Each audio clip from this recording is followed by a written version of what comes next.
আসসালামু আলাইকুম। বেলেতলি বাজারের দোকানদার বলতেছিলাম, প্রদীপ। হ্যাঁ ভাইয়া, ওই আলু এখন কি তো চলে?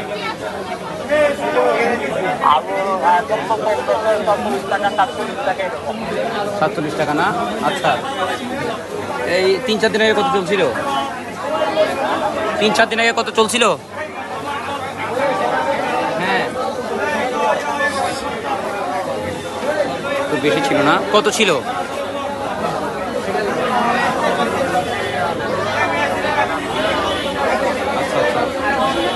আপনি আলুর সাথে আর কি কি বিক্রি করেন?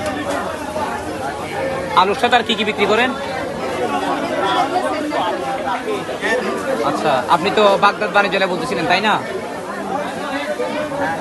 আচ্ছা, ঠিক আছে। আলু কত করে কিনছেন আপনি? আজকের কথা বলতেছেন? আজকে স্লিপ কই? আজকে এটা আজকে আলু বিক্রি করতে নেই। আজকে আপনি কত করে কিনছেন? 49। নোট করেন।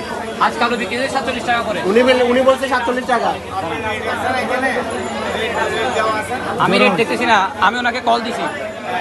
উনি বলছে আলু কেজি হচ্ছে 47 টাকা করে, আপনি বলতেছেন 49 টাকা।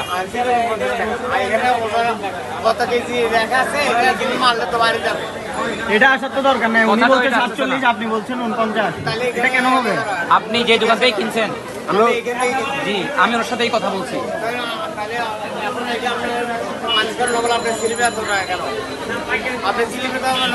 আপনার মুখের সাথে স্লিপের কথা তো মিল নাই।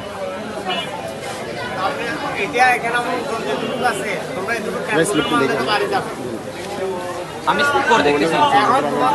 স্লিপ করে দেখতেছি, আপনি আমাকে কয় টাকা বলছেন? 49। আপনি কাছ থেকে কিনছেন? সে আমাকে বলছে 47। এখানে 70 টাকা করে বিক্রি করতেছে।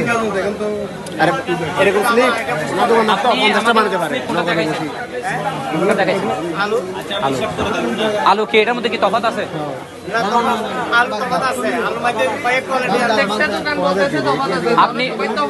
আপনি বলতেছেন, আমি বলি, আপনি ওনার থেকে এই আলুটা কিনছেন, ঠিক আছে?